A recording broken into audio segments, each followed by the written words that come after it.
Dalam sekejap, dunia kita bisa berubah. Dari tawa dan kehangatan, menjadi ketidakpastian dan perjuangan. Saya, Endah Dian Marlina, dosen kebidanan Poltekkes Jakarta 3, berdedikasi penuh pada dunia kebidanan. Saya berjuang untuk membudayakan inklusivitas pada kesehatan reproduksi. Inklusivitas bukan hanya kata, melainkan sebuah janji bahwa setiap individu, tanpa memandang latar belakang, identitas gender, atau orientasi seksual, serta memiliki hak fundamental untuk mendapatkan pelayanan kesehatan reproduksi yang setara. Tugas kita sebagai bidan tidak berhenti pada asuhan klinis, tetapi jauh lebih luas dengan menjadi advokat dan pelindung bagi mereka yang rentan.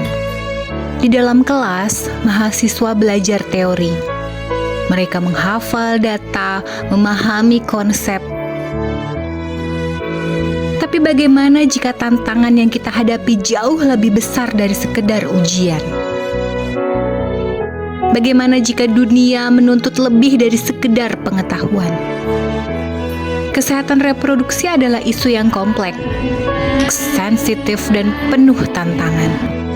Realitas di mana keselamatan perempuan dan anak menjadi taruhan tertinggi.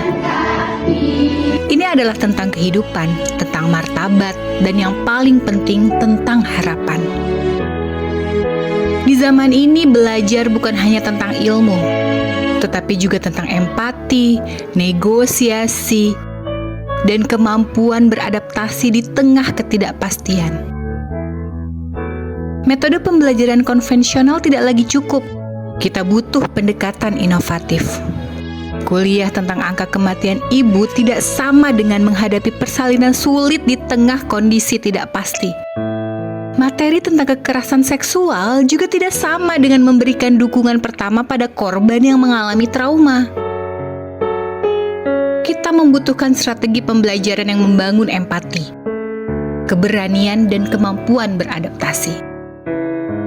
Inilah mengapa kita memulai sebuah revolusi yang mengubah cara kita belajar. Mahasiswa tidak lagi belajar hanya dari buku.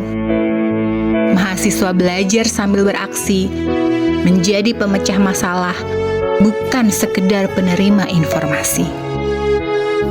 Kelas bukan lagi ruang untuk mendengar, melainkan laboratorium untuk beraksi.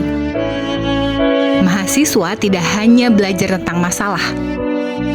Mereka datang dengan solusi karena setiap tantangan adalah sebuah proyek. Mahasiswa mulai dengan mendengarkan. Mereka belajar memahami masalah dari sudut pandang orang-orang yang mengalaminya.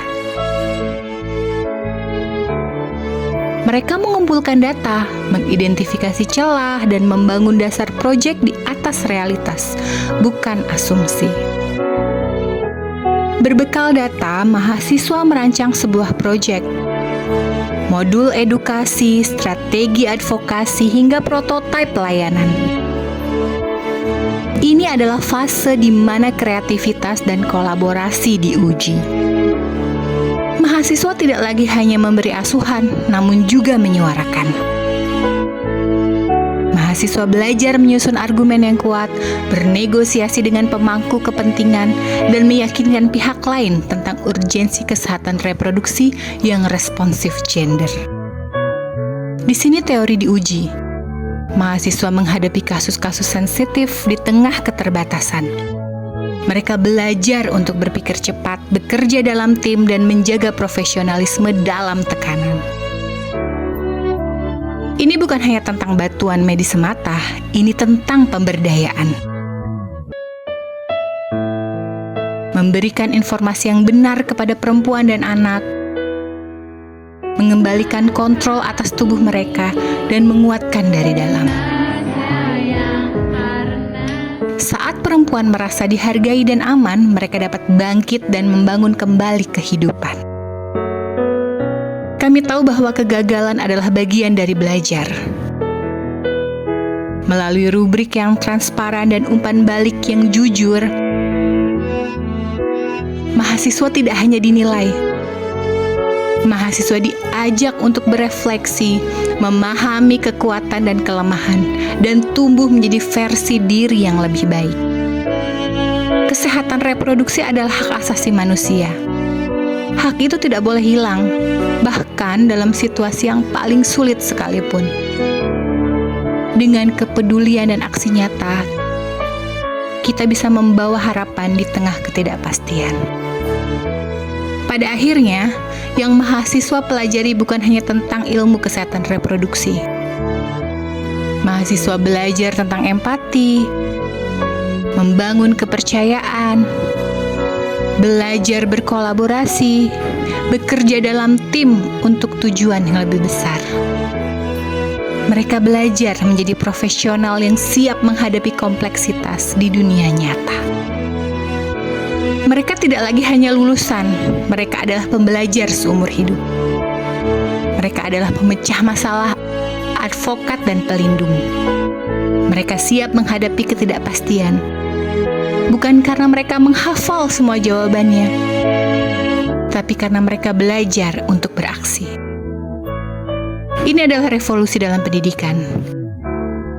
Kami tidak hanya menciptakan bidan profesional, tetapi juga pemimpin dan advokat yang mampu membangun harapan di tengah ketidakpastian.